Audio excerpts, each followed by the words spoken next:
Kita yang menerima bid'ah hasanah, dalilnya banyak sekali, bukan cuma hadis kullu bid'atin dhalalah. Saya ini pernah ya dialog dengan Wahabi, cerita aja lah kan cara menangkal. Kalau cara menangkal ini berarti dialog. Saya pernah dialog dengan Wahabi di Denpasar tentang bid'ah, kemudian di Balikpapan, kemudian di mana lagi ya? Iya, sama Firanda itu di Batam, di mana-mana. Dan rata-rata sama, dalilnya pakai kullu bid'atin dhalalah. Katanya ikut ahli hadis. Saya bilang sama mereka, katanya ikut ahli hadis, kok hadisnya cuma satu? Kalau kami yang menerima bid'ah hasanah, dalilnya bukan cuma satu, tapi banyak. Hadisnya banyak, kamu cuma satu. Berarti kamu bukan pengikut ahli hadis. Pengikut siapa, Gus? Ya bilang, kamu pengikut ahli hadas. Dan itu hadas besar, hadas akbar. Ini mereka Wahabi. Nah, kalau kita ini menerima bid'ah hasanah, gimana menyikapi hadis kullu bid'atin dhalalah? Hadisnya sahih, semua bid'ah adalah sesat. Cuma kata para ulama, Imam Nawawi mengatakan hadza amun makhsus. Hadis ini redaksinya bersifat umum, semua bid'ah adalah sesat, tetapi jangkauan hukumnya dibatasi. Maksudnya apa? Yang sesat itu sebagian bid'ah, atau sebagian besar bid'ah itu sesat. Ada bid'ah yang tidak sesat. Dalilnya mana ada bid'ah yang tidak sesat? Dalam hadis lain, Rasulullah SAW bersabda, "Man ahdatsa fi amrina hadza ma laysa minhu fahuwa raddun." Siapa yang membuat-buat perkara baru dalam urusan kami ini, urusan agama, sesuatu yang bukan bagian dari agama, maka itu ditolak. Kalau perkara baru yang dibuat itu dalam urusan agama bukan bagian dari agama, maka ditolak. Itu namanya bid'ah tersesat. Itu secara tekstual. Berarti secara kontekstual, secara tersirat bisa difahami, kalau perkara baru yang diadakan itu termasuk bagian dari agama, berarti tidak ditolak, berarti diterima. Karenanya hadis ini jarang dipakai sama Wahabi. Man ahdatsa fi amrina hadza ma laysa minhu fahuwa raddun. Jarang dipakai. Yang dipakai biasanya hadis tadi kullu bid'atin dhalalah. Karena kalau pakai hadis, siapa yang membuat perkara baru dalam urusan kami ini, sesuatu yang bukan bagian dari agama, maka ditolak. Maka dia bisa dikejar. Itu yang ditolak kan bukan bagian dari agama. Berarti kalau perkara baru itu merupakan bagian dari agama, berarti tidak ditolak, tetapi diterima. Mestinya kan begitu. Ini cara menghadapi Wahabi seperti itu. Ini contoh ya. Contoh pertama lah. Sambil minum kopi ya, biar tidak ngantuk.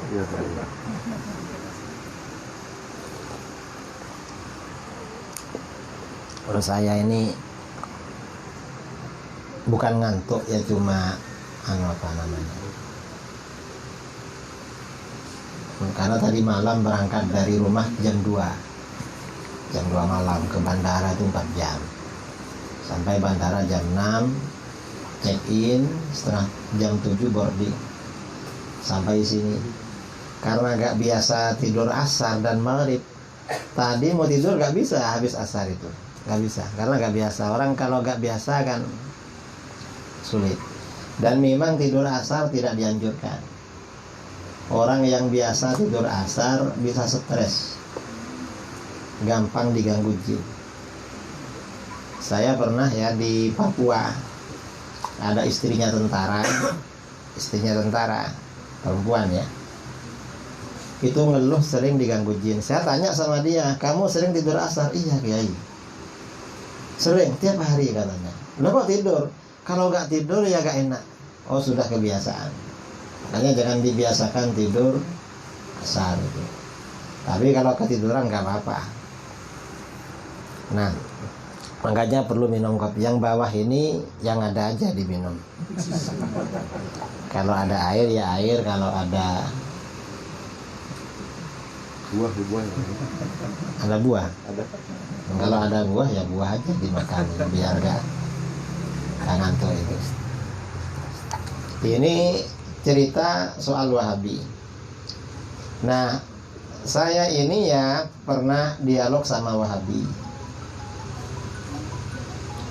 Dialog yang di Bali tahun 2009 soal bid'ah. Saya bilang sama mereka, di antara dalil kita ini kan bid'ah dibagi dua kan, ada bid'ah hasanah, ada bid'ah sayyi'ah. Ada bid'ah yang baik, perkara baru yang baik, ada bid'ah yang buruk atau yang jelek. Dalilnya mana ada bid'ah hasanah? Banyak dalil bid'ah hasanah. Di antaranya adalah hadis riwayat Muslim dari Jarir bin Abdullah. Bukan untuk saya, kalau yang ceramah minum makan buah gak jadi. Itu orang-orang di belakang itu.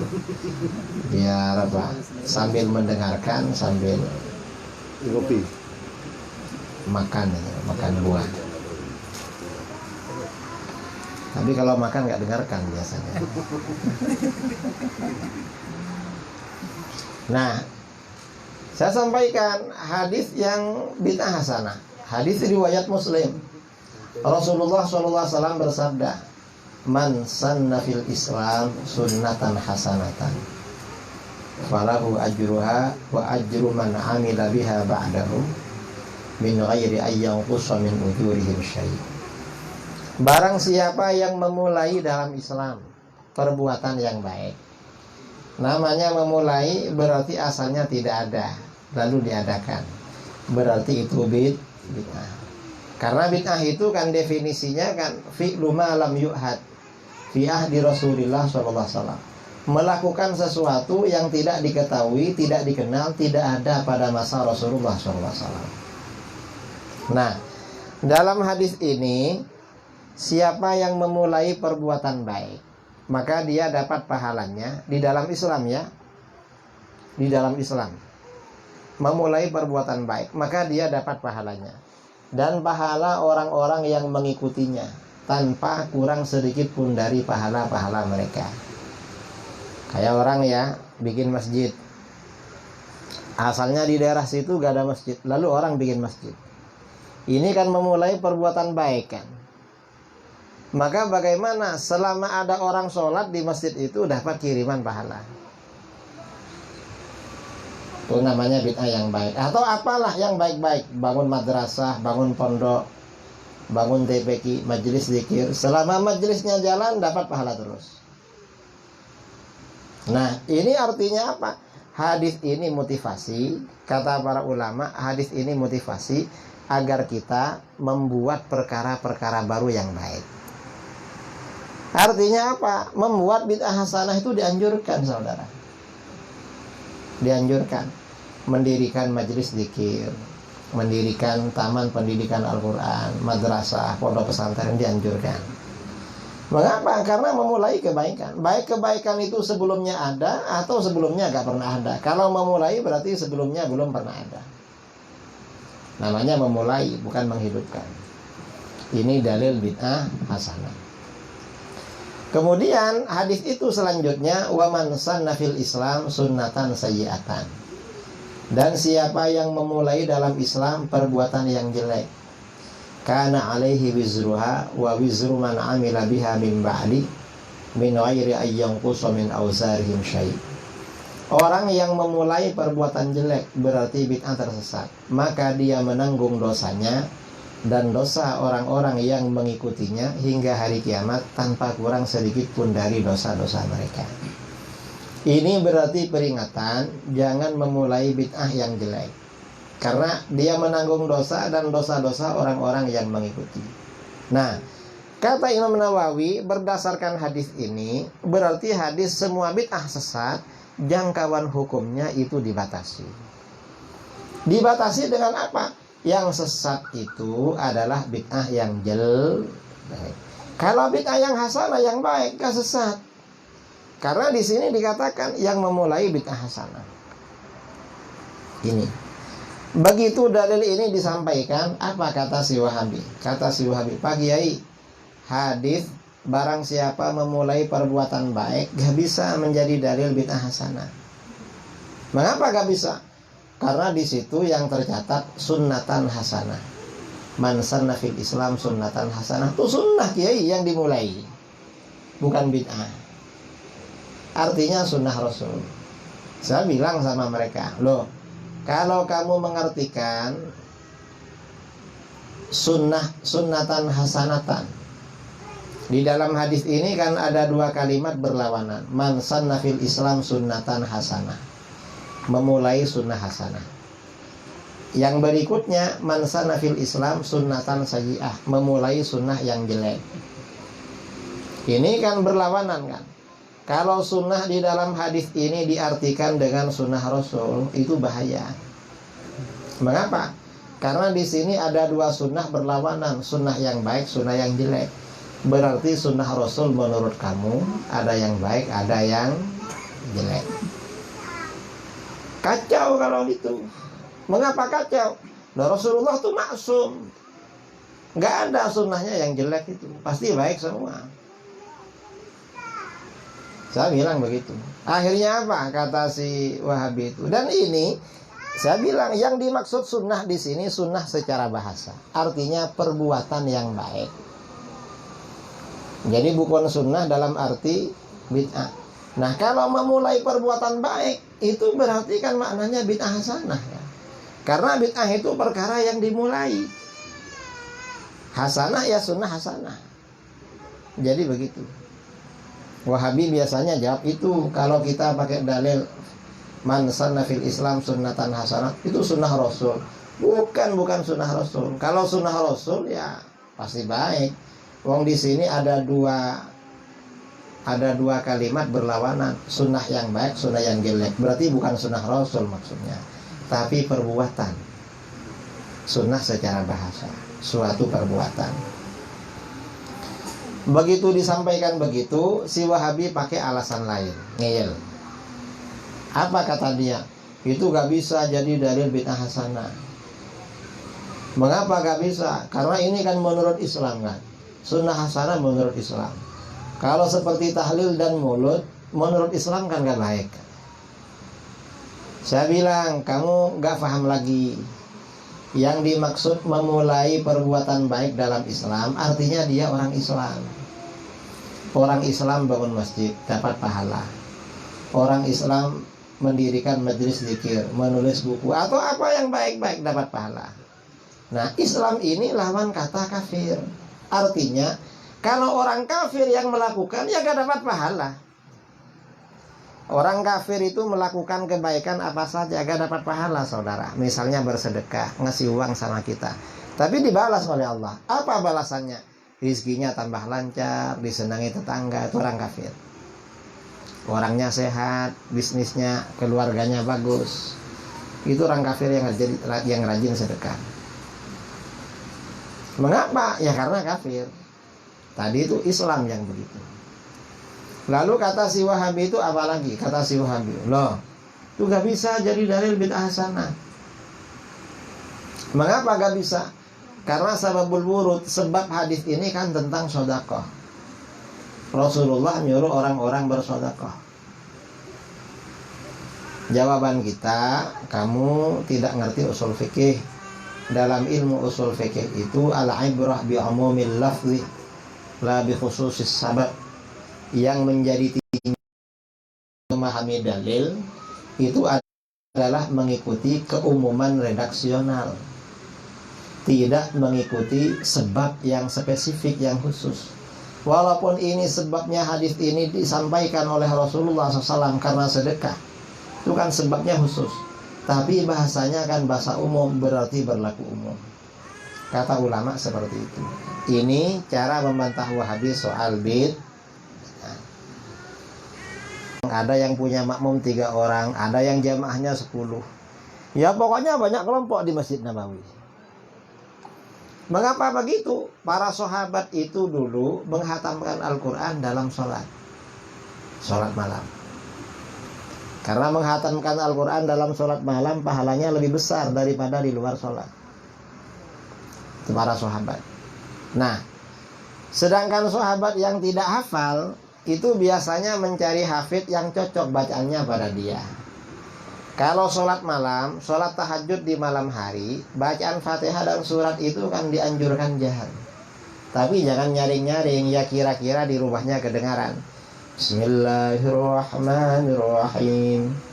Alhamdulillahi rabbil alamin. Ar-Rahmanir-Rahim. Maliki yaumiddin. Nanti suratnya begitu juga. Jahar.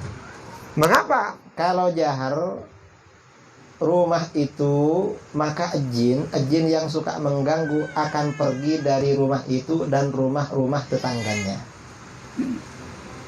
Dianjurkan memang kalau malam yang bisa ngaji. Dianjurkan.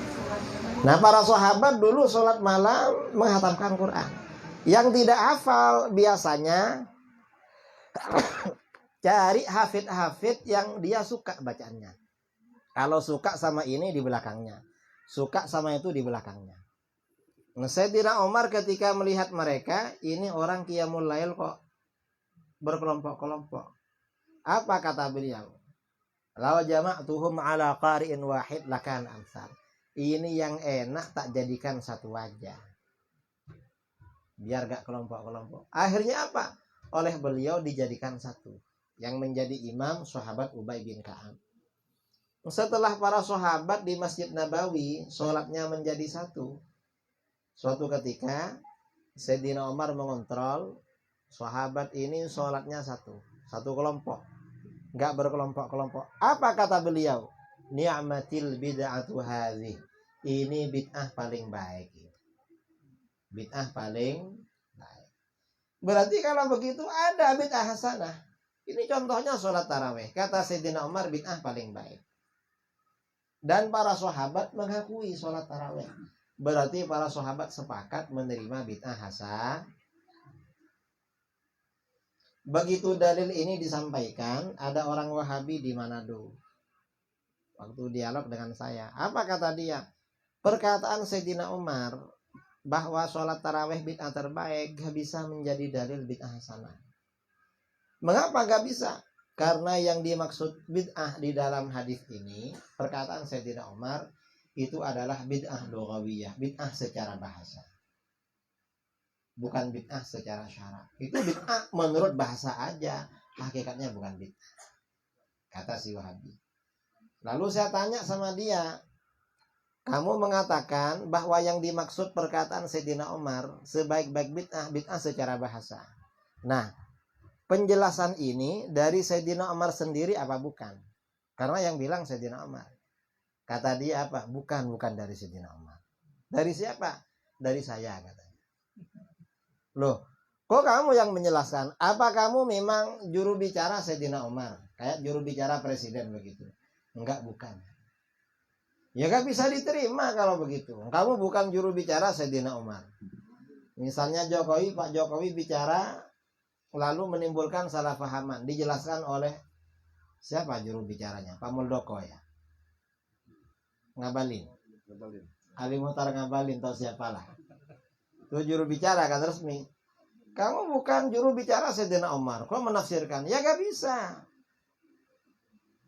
Dan kamu gak bisa menafsirkan perkataan Sayyidina Umar, bid'ah itu bid'ah secara bahasa. Mengapa? Sayyidina Umar berkata begitu dalam kapasitas beliau sebagai Khulafaur Rasyidin. Dan Khulafaur Rasyidin ini jabatan syar'i. Berarti itu konteksnya bid'ah secara syar'i. Sayyidina Umar berkata begitu bukan dalam kapasitas beliau sebagai guru bahasa Arab. Pelajaran bahasa Arab belum ada waktu itu. Karena orang Arab ya pandai-pandai memang bahasanya sendiri. Jadi salah kamu kalau menganggap itu bid'ah secara bahasa. Mengapa? Sayyidina Umar berbicara dalam kapasitas, dalam tugasnya sebagai Khulafaur Rasyidin. Berarti bid'ah secara syar'i. Karena Khulafaur Rasyidin jabatan syar'i. Dan kalau Perkataan Sayyidina Umar, sebaik-baik bid'ah adalah tarawih. Bid'ah di sini diartikan bahasa itu bahaya. Mengapa bahaya? Sayyidina Umar ini oleh Rasulullah SAW dijadikan salah satu standar kebenaran. Sayyidina Umar kalau punya pendapat beda dengan yang lain, beliau selalu yang benar. Selalulah. Ya, sebagian besar benar. Karenanya Rasulullah SAW bersabda, Innallaha ja'alal haqqa ala lisani Umar wa qalbi. Allah menjadikan kebenaran melalui lidah Sayyidina Umar dan hatinya. Yang dimaksud kebenaran dalam hadis ini bukan kebenaran lugawi, bahasa bukan, tetapi benar menurut syar'i. Jadi begitu. Artinya apa? Cara melawan Wahabi itu ya dibolak-balik lah. Saya punya buku Pintar Berdebat dengan Wahabi. Ada yang punya? Hah? Kalau nggak punya hubungi Juragan. Masih ada? Habis. Hah? Pemula. Oh, ada. Nah, kalau baca buku saya, buku Pintar Debat dengan Wahabi, insya Allah nanti ingin jumpa Wahabi. Mengapa? Di buku saya itu diceritakan kisah-kisah perdebatan ulama-ulama dulu, guru-guru kita, termasuk perdebatan saya dengan Wahabi di mana-mana ada di situ. Buku terbaru cuma belum selesai. Kalau Pintar Berdebat itu dibaca, oh ternyata gampang melawan Wahabi. Nanti ada Wahabi pasti ingin mendatangi. Dan ini kalau bisa ya, setelah acara malam ini, besok kalau di Arafah atau di mana ada Wahabi, datangi. Debat mereka, jangan apa, datang aja bareng-bareng, jangan gengsi, jangan malu. Dulu Imam Asy'ari, Imam Ar-Razi, ulama-ulama kita itu dulu datang, ada majelis-majelis mereka. Nanti kalau mereka sering kita datangi, mereka gak ceramah, pindah biasanya. Takut. Di Jawa Timur itu ada Kabupaten Kediri. Di Kediri itu ada daerah namanya Badas di Pari. Orang Wahabi bangun masjid besar. Lalu bikin kajian. Oleh kawan-kawan Aswaja sering didatangi. Setiap kajian didatangi. Akhirnya apa? Mereka ketakutan, masjidnya ditinggalkan dan diserahkan pada kita. Kalau dibiarkan mereka tambah jadi-jadi. Nanti kawan-kawannya didatangkan semua ke Duri. Ini karena kita diam. Datangi aja. Ini contoh ya. Tahun 2006. Atau tahun 2009 mungkin. Sekitar itu. Kawan-kawan di Jakarta nelfon. Ini gimana ini Wahabi Yazid Jawas sama Hakim Abdad ini meresahkan. Bikin kajian di Islamic Center setiap 2 minggu. Jakarta Utara. Saya bilang sama mereka, cari aja kawan 5 orang, datangi, nanti ubar mereka. Caranya gimana? Bawa 5 orang, lalu duduknya jangan ngumpul, mencar. Ketika dia ceramah, lalu angkat tangan bareng-bareng, Ustaz, intrup, tanya. Kalau kelihatan banyak begini, pasti dia ngasih waktu. Terus setelah ngasih mic, salahkan dia, lalu tantang debat. Hanya begitu. Akhirnya oleh kawan-kawan diambil mic-nya, diajak bicara, diterangkan, Ustaz, kalau membid'ahkan orang jangan sendirian begitu. Yang dibid'ahkan dipanggil. Karena jangan-jangan sampeyan yang bid'ah, atau sampeyan yang nggak paham. Yang sampeyan bid'ahkan kan orang alim-alim itu. Kalau seperti ini ya sampean nggak mendidik namanya, pengecut namanya. Bukan ahli ilmu namanya, tapi ahli fitnah. Kalau ahli ilmu itu berani terbuka dengan siapapun. Karena ilmu itu sportif, ada kejujuran. Kalau seperti itu nanti mereka kewalahan pergi. Dan ini saya tahun kemarin ke Siantar ya. Pematang Siantar di mana? Sumatera Utara. Ini ustadz-ustadz salafi yang ceramah di masjid-masjid didatangi memang. Didapat, akhirnya mereka pergi. Sekarang mereka gak berani ceramah-ceramah. Ini kalau yang di Duri gak didatangi, Kalian ya santai-santai aja, tambah ramai nanti Ustadz Wahabi di Duri. Tapi kalau didatangi, apalagi suruh pergi seperti Firanda di Aceh, akhirnya gak datang lagi. Datang-datang kawin sama orang Aceh.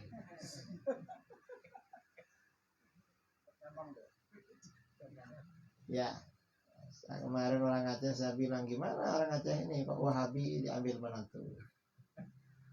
Yang aswaja banyak ini. Dan memang caranya seperti itu. Ini contoh ya pengalaman dialog dengan Wahabi dalam masalah apa saja, itu contoh aja. Dan buku pintar berdebat dengan Wahabi insya Allah cukup itu. Jadi dibaca, nanti kalau kurang menghubungi juragan biar Ustaz Anwar biar dibaca, biar disiapkan. Karena dengan membaca ini biasanya bisa, karena di buku pintar itu ya memang kiat-kiat cara menghadapi Wahabi. Dan ini saudara, orang-orang Wahabi yang kembali kepada Ahlus Sunnah itu sudah ramai, gak sedikit, banyak. Bahkan asatid-asatidnya sudah banyak yang kembali. Ya karena dialog. Kita ini gak takut. Jangan takut lah. Dan sambian walaupun kalah, wong belum terkenal gak apa-apa. Kalau sudah terkenal kalah ya mungkin malu. Kalau masih lokal ini. Dan ulama-ulama kita itu dulu mendatangi memang. Mendatangi majelis-majelis mereka. 3 tahun yang lalu di Jawa Timur. Di kira-kira setengah jam dari rumah saya. Ada masjid, kampungnya aswaja. Lalu orang Wahabi, ada dokter Wahabi, punya pengajian rutin di situ, sebulan sekali. Pas setelah beberapa kali orang lapor ke saya, ya ini gimana ini? Ada flyer ya, ada apa namanya, meme atau flyer. Caranya dia. Saya kirim ke pengurus NU di sana. Gimana daerahnya kamu dijajah Wahabi gini? Itu dibereskan itu. Gimana caranya? Gini aja lah. Saya mau kirim kawan dari rumah. Ada beberapa anak yang tinggal di rumah saya. Ngaji di rumah khusus menghafalkan buku-buku melawan Wahabi. Saya suruh. Akhirnya apa? Acaranya malam Sabtu habis Jumat, tokoh-tokoh sekitar masjid itu saya kumpulkan, saya provokasi. Lalu apa? Kawan saya murid yang belajar di rumah itu yang 2 orang, saya suruh datang ke masjid itu. Hanya datang pas ceramah intro, lalu disalahkan dia. Akhirnya pucat. Setelah itu gak ada ngaji lagi di situ. Kalau dibiarkan, mereka terus merajalela dan tidak bisa dibiarkan. Ulama-ulama kita dulu itu memang mendatangi. Ada ulama kita ya yang suka mendatangi kandang-kandang mereka. Namanya Imam Ar-Razi. Imam Ar-Razi ini lawannya bukan Wahabi, Wahabi belum ada, tapi Mu'tazilah. Imam Ar-Razi ini kalau bermunadharah, berdebat dengan Mu'tazilah dalam sejarahnya, beliau itu tidak menyalahkan dalil mereka, enggak. Tapi membuatkan dalil untuk mereka yang lebih kuat dari buatan sendiri. Kata beliau, kamu punya ajaran begitu, dalilnya jangan pakai itu kurang kuat. Yang kuat dalilnya begini. Mu'tazilah tuh heran. Ini orang Ahlus Sunnah, tapi membuatkan dalil Mu'tazilah lebih pintar dari Mu'tazilah. Akhirnya apa? Setelah dibuatkan dalil yang lebih kuat oleh Imam Ar-Razi, dalil itu kemudian dipatahkan oleh beliau. Tapi saya bisa matahkan ini, walaupun lebih kuat dari dalil kamu. Kalau dalil kamu yang kamu buat lebih lemah, nggak perlu saya patahkan. Tak buatkan yang lebih kuat. Akhirnya apa? Kata ulama-ulama Mu'tazilah, hai orang Mu'tazilah, jangan terpengaruh dengan orang ini. Ini oleh Allah memang diberi keistimewaan. Seperti itu katanya. Ini bukan karena ajaran kamu salah. Itu kan senjata pamungkas kan. Saya ini punya murid mantan Wahabi. Sejak SMA sampai S2 Wahabi, lalu sadar kembali ke Ahlus Sunnah. Belajar di rumah saya. Dia sadar ketika ambil S2 di London di Inggris. Ambil S3 di Swedia karena Covid akhirnya pulang. Akhirnya ke rumah ngaji di rumah.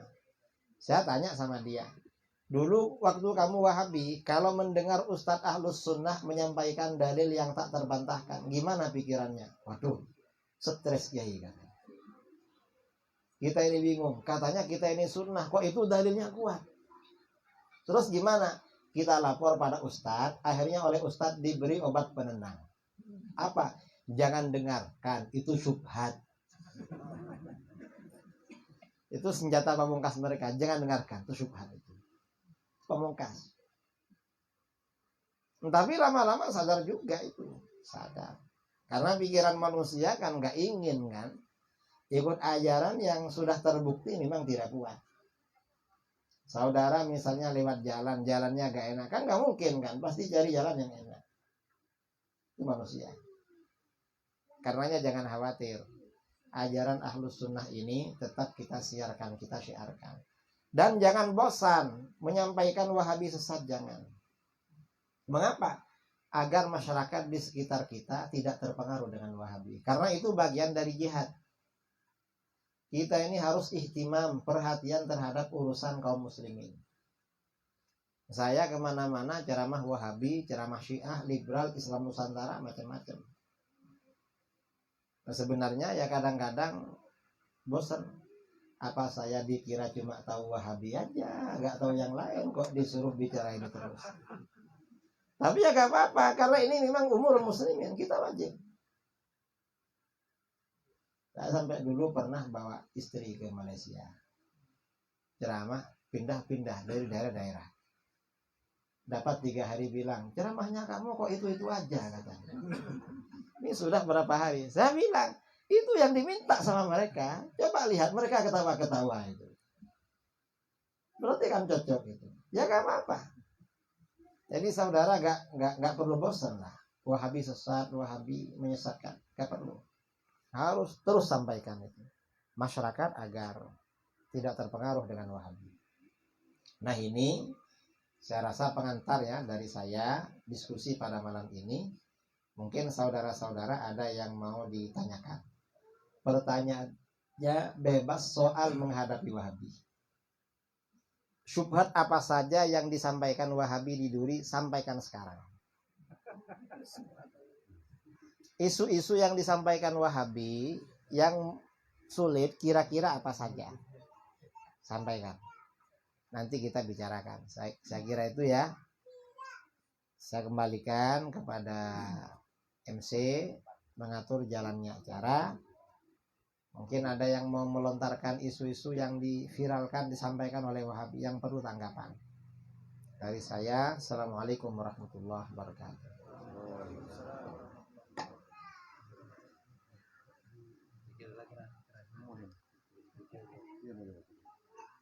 Kang, beratur.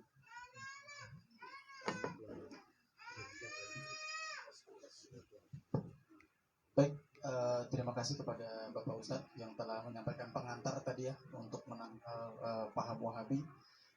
Mungkin dari bapak-bapak jamaah ataupun ibu-ibu yang punya pertanyaan terkait tentang bagaimana kita cara menangkal Wahabi, silakan yang mau bertanya bisa tunjuk ya. Ini tadi ya seperti ini.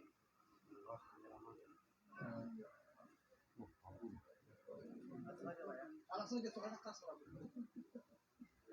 Assalamualaikum warahmatullahi wabarakatuh. Waalaikumsalam. Lalu Kiai malam semuanya. Saya mau tanya masalah apabila motif itu dari kalangan menyampaikan masalah bid'ah saat motif. Misalnya menyebutkan seperti ini. Tahlil ada dalilnya, sedangkan tahlilan tidak ada dalilnya. Itu bagaimana kalau seandainya itu terulang, Kiai? Terus saya pribadi dari kalangan aswaja, istilahnya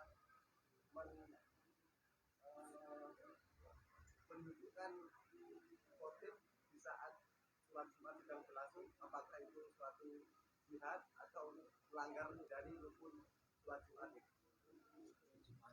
Khotibnya Wahabi menginterupsi khotib Wahabi. Kalau ada khotib Jumat, khutbahnya salah, diintrup gak apa-apa. Kalau perlu diturunkan, ganti khotib yang baru. Itu termasuk jihad. Di Jember itu ada khotib Wahabi, khutbah di markasnya tentara. Terus dia bilang bid'ah, akhirnya salah satu tentara, hei, kamu ini teroris, turun katanya. Akhirnya turun. Radikal kamu ini. Turunkan. TNI, hah?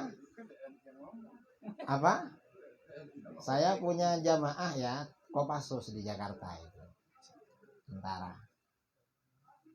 Ustaz Firanda itu mau ceramah di masjid. Tentara ini orang Surabaya, orang Madura. Firanda belum ceramah, baru duduk di depan. Ini bawa celurit sama pistol. Langsung duduk. Ustaz, ente mau ngomong apa? Ini pistol, ini celurit. Saya pakai yang mana katanya. Akhirnya lari dia itu. Memang perlu kadang kita ini perlu punya aswaja. Yang radikal yang mana kalau gitu? Ya Wahabi lah yang radikal. Kita ini kan antivirus radikal itu. Kalau bilang tahlil itu gak ada dalilnya, bodoh dia. Tahlil itu kan bacaan zikir untuk orang mati. Siapa yang pertama kali baca zikir untuk orang mati? Bukan ulama Melayu, bukan ulama Padang, bukan ulama Minang, bukan ulama Aceh, bukan ulama Batak, bukan ulama Mandailing, mana lagi? Bukan Kiai Jawa, bukan. Siapa? Yang pertama kali baca zikir untuk orang mati adalah Rasulullah bersama para sahabat. Dalam kitab-kitab hadis riwayat Imam Ahmad, riwayat Al-Hakim At-Tirmidzi, riwayat Al-Baihaqi, sahabat Jabir bin Abdullah Al-Ansari radhiyallahu an, beliau berkata, kharajana ma'a Rasulillah sallallahu alaihi wasallam ila Sa'd bin Mu'adz yauma tuwfi. Kami pergi bersama Rasulullah sallallahu alaihi wasallam menuju kediaman sahabat Sa'ad bin Mu'adz pada hari beliau meninggal dunia. Ada sahabat meninggal, Rasulullah ramai-ramai bersama para sahabat pergi takziah. Falamma shalla alaihi Rasulullah sallallahu alaihi wasallam thumma dufina wa suwiya alaihi turab.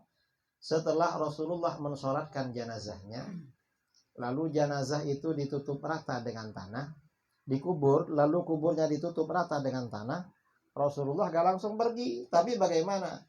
Jalasa Rasulullah sallallahu alaihi wasallam fawqa qabri. Rasulullah masih duduk di atas kuburan itu. Lalu apa yang beliau lakukan? Faqal subhanallahi tawilan. Lalu beliau membaca subhanallah dalam waktu yang lama. Subhanallah, subhanallah. Fasabbahna ma'ahu. Para sahabat juga baca subhanallah. Summa qala Allahu akbar. Lalu Rasulullah baca Allahu akbar. Allahu akbar, Allahu akbar, Allah. Fakabbarna ma'ahu. Para sahabat baca Allahu akbar. Dalam satu riwayat Rasulullah baca la ilaha illallah. Selesai baca falamman sorfa, ketika Rasulullah berhenti baca, qilalahu, sebagian sahabat bertanya, ya Rasulullah, malaka tusabbihu fatukabbir. Hai Rasulullah, mengapa engkau baca subhanallah, baca Allahu akbar? Apa jawaban beliau? Beliau menjawab, laqad tadayaqa ala hadzal 'abdi shalih qabruhu. Hamba Allah yang soleh ini benar-benar dijepit oleh kuburannya. Ada orang soleh dijepit kuburan. Kira-kira yang gak soleh bagaimana? Hatta khasyitu alla yufarraja'an. Aku khawatir orang ini gak dilepas dari jepitan kubur. Karenanya beliau baca zikir hatta farrajallahu, hingga Allah melepasnya dari jepitan kubur. Artinya apa? Orang soleh sekalipun itu butuh dibacakan zikir. Apalagi kalau cuma soleh nama, orangnya tidak soleh. Ada yang siap gak dibacakan tahlil setelah mati? Kasihan. Kita ini perlu dibacakan tahlil. Kalau dijepit oleh kuburan biar gak lama-lama. Karenanya baca tahlil. Makanya tahlil yang bagus tuh dibaca di kuburan setelah talqin. Kalau dijepit biar gak lama-lama. Cuma biasanya orang Duri, orang Dumai, orang Pekan ya, tahlilnya malam-malam. Almarhum dikubur jam 9 pagi. Tahlilnya jam berapa? Maghribnya jam berapa? Setengah 7 ya. Berarti tahlilnya jam 7. Kalau dikubur jam 9, ditahlil jam 7, kan 10 jam menunggu bantuan. Kira-kira kalau saudara terjepit di kebun, nunggu bantuan 3 jam, kira-kira gimana? Lama apa gak lama? Lama saudara. Lalu ada orang Wahabi khutbah tahlil gak ada dalilnya. Kapan dia belajar dalil? Nggak pernah belajar dia. Paling dalilnya ya tadi itu. Kullu bid'atin dhalalah.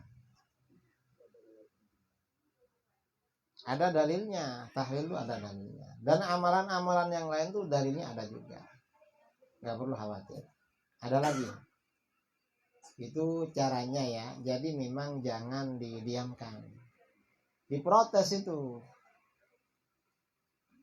Kalau saya biasanya agak Jumatan kalau gitu. Ya pernah dulu di Jakarta mau Jumatan kok khotibnya bid'ah-bid'ahkan. Akhirnya beli bakso. Makan bakso aja di luar nih. Kenapa? Dengar khutbah kayak gitu sakit perut. Enak makan bakso biar kenyang. Dulu di Jakarta ya. Silakan, mungkin ada lagi. Waalaikumsalam warahmatullahi wabarakatuh. Silakan, ada yang mau bertanya lagi? Assalamualaikum warahmatullahi wabarakatuh. Begini, Ustaz, bagaimana cara menangkal argumen Wahabi? Kata beliau begini. Ada perkataan Imam Syafi'i bahwa saya tidak menemukan ahli sufi pada pagi hari kecuali pada siangnya mereka kurang akal. Makanya katanya Imam Syafi'i itu sendiri tidak mengakui ahli sufi katanya. Kenapa kamu mengakui? Itu bagaimana kira-kira kita menangkalnya?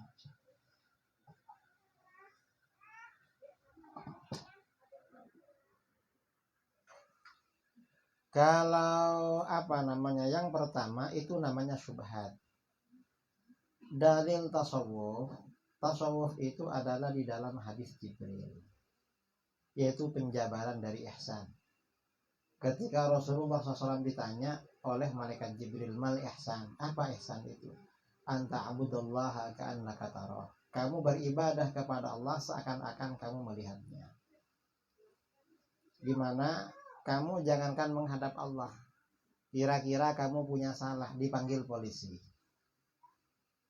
atau punya salah sama tetangga lalu dilaporkan ke polisi. Di depan polisi kira-kira gimana? Mengapa? Karena yang memeriksa ada di depan. Nah, beribadah kepada Allah seakan-akan melihat. Artinya fokus kepada Allah.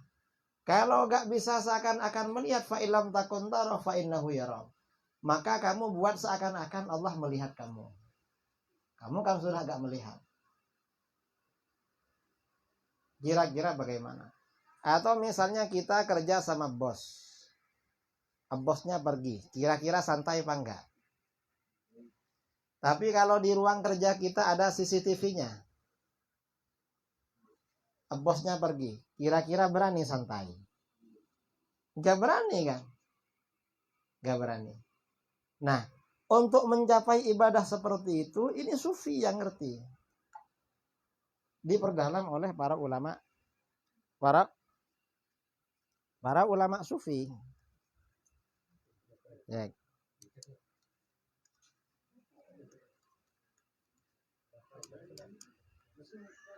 Ya.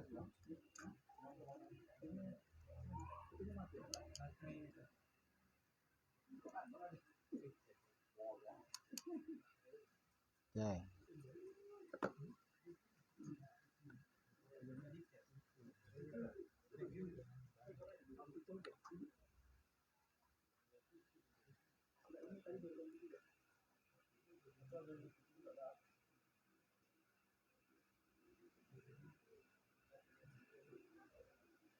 Teknisinya mana teknisinya?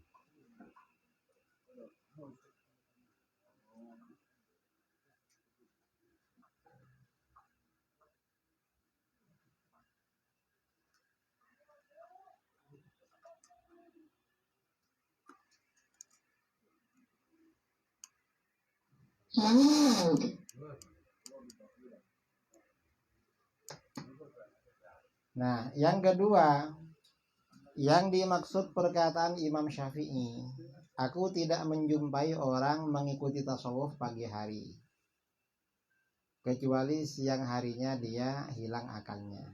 Itu bagaimana? Mungkin itu sebagian sufi yang nggak punya ilmu. Mungkin. Mengapa? Karena nggak semua sufi seperti itu. Itu sebagian sufi yang kurang memang. Karena para ulama sufi ini paling bagus malah. Kita akan buktikan dengan kenyataan. Kenyataannya para sufi paling bagus. Bahkan orang itu bisa mencapai makom wali melalui tasawuf itu. Melalui tasawuf. Orang bisa mencapai makom wilayah. Itu namanya syubhat. Jadi biasanya oleh para ulama ditakwil. Oh, itu mungkin maksudnya ya sebagian aja yang memang belum kuat dasar-dasarnya. Kalau sudah kuat ya enggak. Ada lagi? Ya. Assalamualaikum warahmatullahi wabarakatuh. Pertanyaan saya ada dua. Yang pertama, apakah kita boleh mengatakan Wahabi itu sebetulnya baik? Cuma yang tak baik itu orang tuh suka membidiahkan. Apakah itu boleh kita sampaikan ke jamaah? Yang kedua, apakah kesesatan Wahabi ini kalau dia tidak taubat dia sama dihukumkan seperti orang kafir? Itu aja. Assalamualaikum warahmatullahi wabarakatuh. Kalau mengatakan sebetulnya Wahabi baik itu nggak boleh. Berarti yang jelek cuma luarnya, isinya baik. Terbalik itu. Wahabi itu kelihatannya baik tapi isinya jelek. Sebetulnya Wahabi jelek, cuma tampilannya yang baik. Casing aja mereka yang baik. Biasanya Wahabi ini yang ditampilkan kan ibadah-ibadah yang zahir. Dan sebagian aja, agak semuanya. Biasanya jenggot, lalu cingkrang. Itu aja biasanya kan. Ya kadang rajin berjamaah. Kadang. Kalau yang lain-lain enggak. Seperti tawadhu, rendah hati, gak ada Wahabi. Wahabi itu semuanya sombong.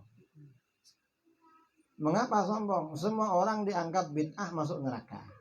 Diajak ketemu gak mau. Jahat mereka itu. Jadi kalau dikatakan sebetulnya baik malah terbalik. Saya beberapa waktu yang lalu, tahun kemarin ya, mengisi seminar. Pesertanya mantan ustadz-ustadz Wahabi. Ustadz-ustadz Wahabi ada sekitar 50 orang. Ada alumni Yaman, alumni Madinah, alumni mana-mana. Alhamdulillah sekarang bertaubat. Saya berbicara di depan mereka perbedaan sifat 20 dengan tauhid 3 Wahabi. Dan mereka bisa menerima. Nah kemarin itu bulan Maret. Kemarin bulan berapa ya?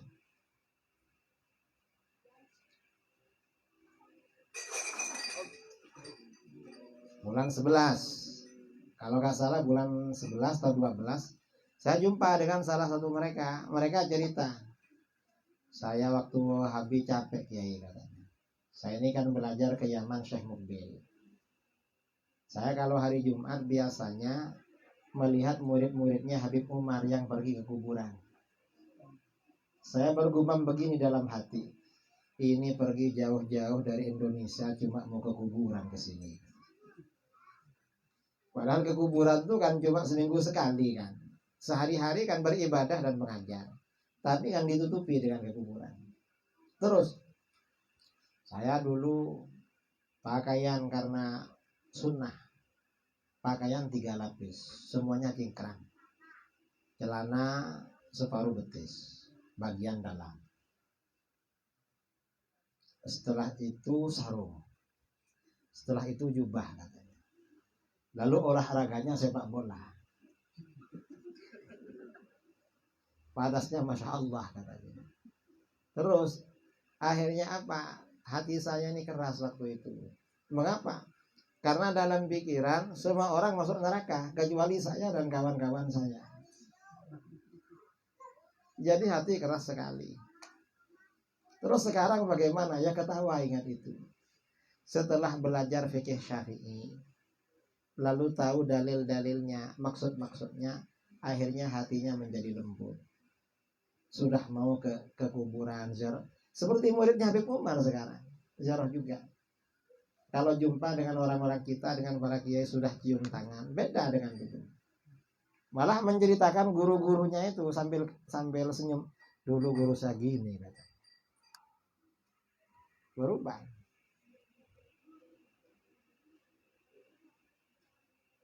Itu Wahabi. Jadi jangan dibilang sebenarnya mereka baik, jangan. Sebenarnya mereka jelek itu, walaupun rajin berjamaah. Mengapa? Ya karena cuma luar-luar aja, agama cuma luar-luar aja, yang dalam-dalam ya enggak. Dan sesama mereka itu sikut-sikutan, sesama ustadz-ustadz mereka. Dan jamaahnya diantisipasi, gak boleh ngaji ke ustadz lain. Itu sesama Wahabi itu. Kalau kita kan nggak ngaji di sana ke Ustadz Al-Nof, ke Ustadz Zul, ke Ustadz Hanafi, Ustadz ngaji di sana itu orang alim kan begitu. Kalau kita, mereka nggak boleh. Ya untuk mereka sendiri aja. Jadi hati-hati jangan memperindah tampilan Wahabi ke orang. Nanti orang malah ikut Wahabi.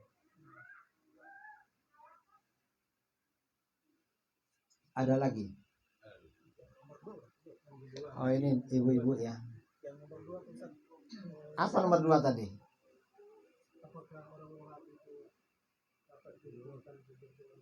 Orang Wahabi itu masih muslim, cuma muslim yang sesat. Bukan kafir, masih muslim lah. Ya, yang dari ibu-ibu. Assalamualaikum warahmatullahi wabarakatuh. Salam. Ya, bukan masalah Wahabi, tapi seperti yang Buya bilang tadi, bahwa kita ini kalau melaksanakan salat tahajud itu dianjurkan untuk membaca Al-Fatihah dan Al-Qur'annya dengan dinyaringkan. Bagaimana dengan Anissa atau kami perempuan ini? Apakah dalam melaksanakan salat tahajud itu dibolehkan untuk membaca Al-Fatihah dan Al-Qur'an itu dinyaringkan? Yang sebenarnya yang kita lakukan selama ini hanyalah terdengar oleh telinga kita sendiri, Bu ya, supaya kami juga berkaum perempuan ini bisa mendapatkan juga ilahi anta maksudi waridho kamatlubi yang lebih baik lagi. Terima kasih Bu ya. Assalamualaikum warahmatullahi wabarakatuh. Walaupun perempuan nggak apa-apa itu. Kalau laki-laki dianjurkan memang. Karena di rumah kan.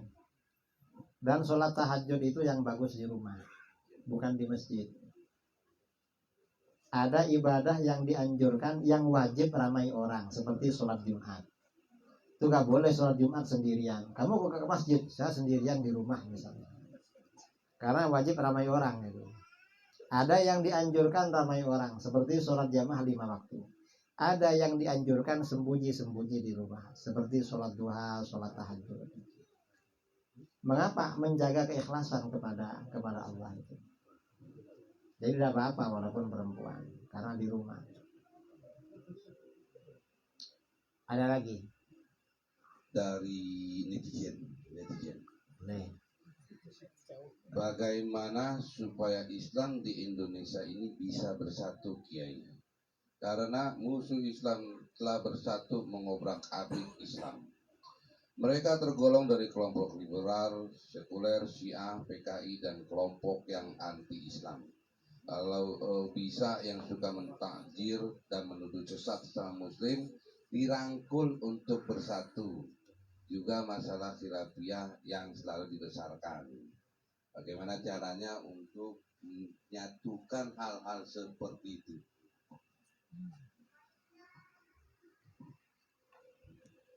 Kalau ingin menyatukan potensi umat Islam Indonesia, caranya bagaimana? Yang keluar dari Ahlus Sunnah kembali kepada Ahlus Sunnah, baru bersatu. Kalau bersatu, kita bersatu dengan orang beda akidah, itu cuma basa-basi. Di belakang ya pasti saling ngerasani, saling apa, atau saling mengajak, merongrong.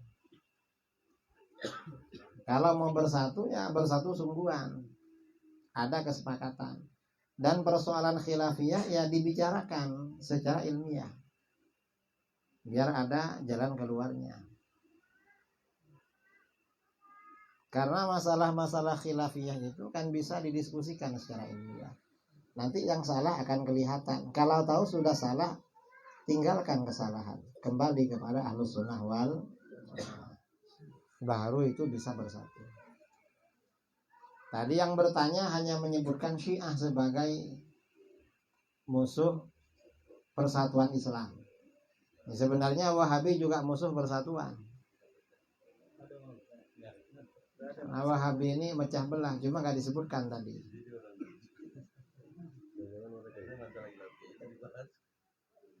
Ya, jadi Wahabi ini bagian dari ini, bagian dari perpecahan memang. Ada lagi?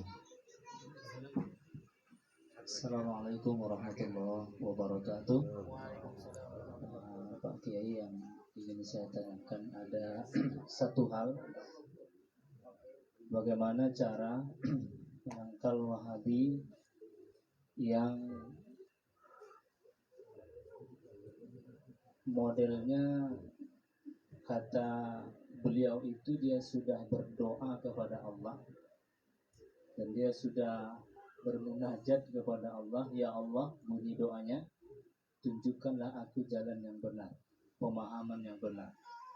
Lalu kata beliau itu, ditunjukkanlah dia paham Wahabi. Nah, ini kira-kira Kiai bagaimana cara menangkal yang mengadukan ke kita mertua beliau. Nah, jadi bagaimana caranya beliau ya, mohon solusi atau jalan keluarnya atau cara menuntaskannya. Sekian dan terima kasih. Assalamualaikum warahmatullahi wabarakatuh. Jadi pertama ya, menuntut ilmu itu hukumnya wajib. Menuntut ilmu. Nah, di dalam agama untuk hal-hal yang urusannya ilmiah itu bukan berdoa, memang belajar. Misalnya orang, ya Allah, saya ingin belajar, saya ingin pandai baca Quran, tapi gak mau mengaji. Kamu kok gak ngaji? Saya sudah berdoa pada Allah. Gak cocok itu, harus mengaji, belajar ngaji memang. Ya Allah, tunjukkan saya ke jalan lurus. Tapi gak belajar Ahlus Sunnah, yang dipelajari Wahabi, ya jadi Wahabi. Karena ini di dalam masalah agama ini kebenarannya dibuktikan dengan ilmu, bukan doa. Itu gak bisa menjadi alasan seperti itu. Dia harus belajar sungguh. Dan ajaran Ahlus Sunnah wal Jamaah itu bisa dibuktikan kebenarannya melalui dalil, melalui argumentasi. Kalau alasannya berdoa, apa sudah pasti doa dia dikabulkan? Kan belum pasti juga itu. Jangan-jangan itu doa yang gak dikabulkan karena misalnya makan barang haram, barang syubhat, lalu merasa nyaman di dalamnya. Gak bisa seperti itu. Doa itu gak semuanya dikabulkan. Jadi kalau alasan seperti itu ngakali namanya. Yang bilang begitu bukan cuma Wahabi, kan ada artis-artis yang masuk Kristen itu. Saya setelah tahajud kok hati ini mantap masuk Kristen. Loh, itu ngakali, itu gak ada begitu. Berarti bukan tahajud itu.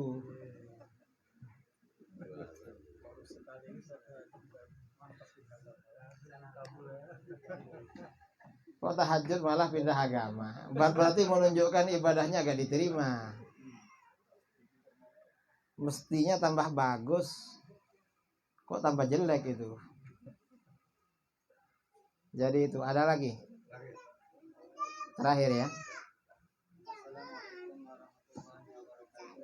Waalaikumsalam warahmatullahi wabarakatuh. Mohon bertanya Kiai, ada dua pertanyaan. Yang pertama masalah tahlilan, bahwa orang Wahabi menuduh kita yang tahlilan ada 3 hari, 7 hari, 40 hari itu menyerupai orang-orang Hindu, sehingga mereka mengatakan man tasyabaha biqaumin fahuwa minhum, sehingga mereka mengatakan kita menyerupai Hindu. Pertanyaan kedua, bagaimana mematahkan argumen orang Wahabi yang mengatakan amaliah kita tahlilan dan juga maulid dan lain sebagainya, seandainya hal itu baik dilakukan, sudah pasti dilakukan oleh para sahabat dan tabi'in. Sementara tidak didapatkan bahwa para sahabat dan tabi'in melakukan maulidan dan juga melakukan tahlilan dan sebagainya dalam amaliyah NU. Terima kasih Kiai. Assalamualaikum warahmatullahi wabarakatuh. Apa ada orang Hindu yang tahlilan? Tidak ada. Jawa Timur itu tetangganya Bali. Kita sering undangan ke sana. Gak ada orang Islam diundang tahlilan sama Hindu. Itu Wahabi ngakal-ngakali. Yang pertama. Yang kedua, tradisi 7 hari itu bukan dari Hindu tapi dari Islam. Dan sejak masanya sahabat. Karena dalam hadis riwayat Imam Ahmad dalam kitab Az-Zuhud, perkataan Imam Tawus bin Kisan al-Yamani. Apa kata Imam Tawus? Innal mauta yuftanuna fi quburihim sab'an. Fakanu yastahibbun ayyut'ama anhum tilkal ayyam. Sesungguhnya orang-orang yang meninggal akan diuji oleh malaikat mungkar nakir selama 7 hari. Karena ujian alam kubur 7 hari, maka generasi salaf, sahabat dan tabi'in menganjurkan sedekah makan selama 7 hari. Jadi sedekah makan itu 7 hari dari dulu. Biar cuma tidak makan aja, maka bagaimana? Diisi dengan zikir. Kalau zikir tahlilnya kan tadi itu dalilnya. Dan dalil-dalil yang lain. Itu hari ke 7 hari. Kalau haul itu juga ada dalilnya. Kan Rasulullah SAW yazuru kubur syuhada ala ra'si kulli haulin. Rasulullah selalu mengunjungi makam para syuhada permulaan setiap haul. Makanya kita ada haul. Kalau yang 20 hari, 40 hari, 100 hari, 1000 hari, kata Syekh Nawawi Al-Bantani, ulama Nusantara, itu tradisi, gak apa-apa. Daripada enggak sama sekali. Itu ditetapkan agar dilakukan. Karena kalau waktunya enggak ditradisikan, ditinggalkan akhirnya. Makanya ditetapkan. Sebenarnya lebih banyak, lebih bagus daripada itu. Itu ya, cuma agar tidak ditinggalkan aja. Itu pertanyaan yang pertama ya. Yang kedua apa?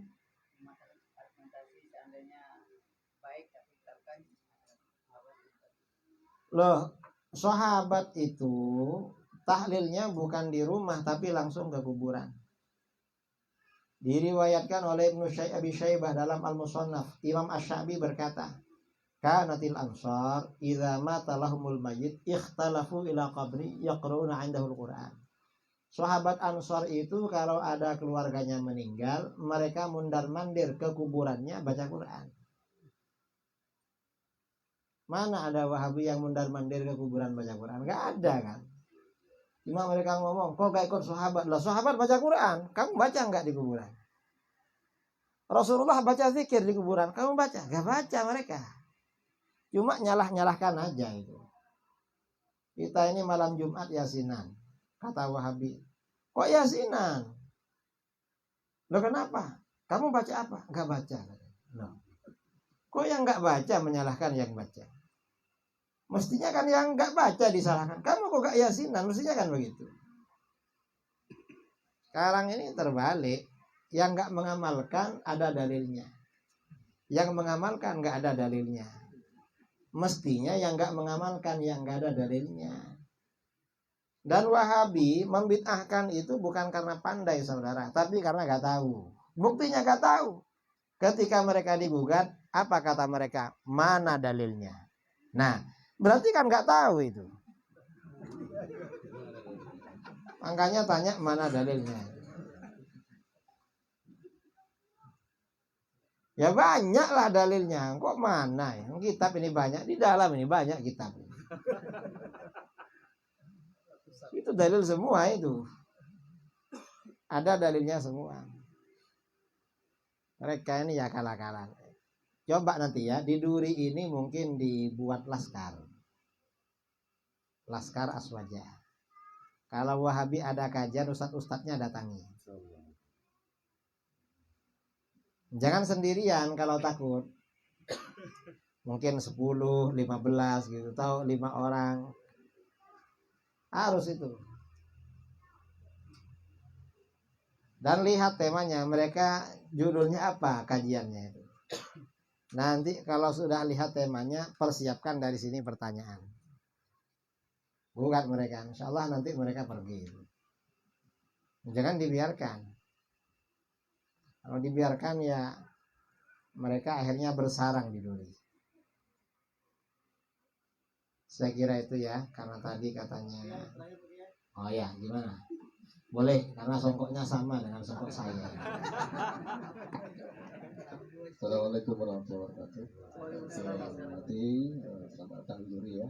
Insyaallah kalau besok juga ada di Duri ya. Di Bang Bonjol ya. Kawan mari kita sama semua. Baik Pak Kiai, memperjelas pertanyaan tadi Pak Kiai mungkin sudah sedikit. Yang pertama, kenapa Wahabi Salafi ini tidak menerima bid'ah hasanah, sedangkan Musyafi'i dan Ibn Taimiyah itu menerima bid'ah hasanah yang ada. Itu yang pertama. Yang kedua, kenapa kaum Wahabi ini tidak mau kulit subuh sebagaimana Muhammadiyah? Tidak mau kulit subuh. Dan yang ketiga, kenapa dalam manhaj Salafi Wahabi ini terpecah belah, saling berantai, tak cocok, sehingga ada sebagian nama Salafi Sururi, Salafi Amani, Salafi Turosi dan sebagainya. Ini mohon penjelasan dari Pak Kiai. Terima kasih. Assalamualaikum warahmatullahi wabarakatuh. Pertama, mengapa Wahabi tidak menerima bid'ah hasanah? Lah mereka itu kerjaannya akan menyalahkan orang. Kalau mereka menerima bid'ah hasanah, bukan Wahabi namanya. Karena nggak bisa menyalahkan orang. Itu cara mereka untuk menyalahkan orang. Karena hatinya dengki. Hatinya dengki sama orang. Makanya suka menyalahkan. Ya namanya aliran sesat lah. Pasti tersesat. Yang kedua, mengapa Wahabi membid'ahkan kunut? Karena ada di sini. Di Indonesia ini kan mayoritas mazhabnya Syafi'i menganjurkan kunut. Karenanya Wahabi membid'ahkan kunut. Di Pakistan, di India, di Afghanistan, mazhabnya Hanafi. Kunut subuh itu tidak sunnah. Akhirnya apa? Kata Wahabi yang di sana, kunut subuh itu sunnah. Jadi ketika mayoritas masyarakat itu baca kunut, mereka membid'ahkan, lalu gak baca kunut.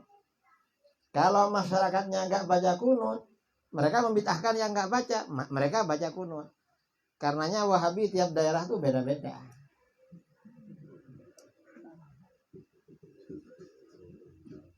Artinya ya sesuai situasi lah. Itu Wahabi. Pertanyaan yang kedua. Terus yang ketiga apa? Hah? Ya, ciri khas aliran sesat itu sesama anggotanya saling berpecah belah.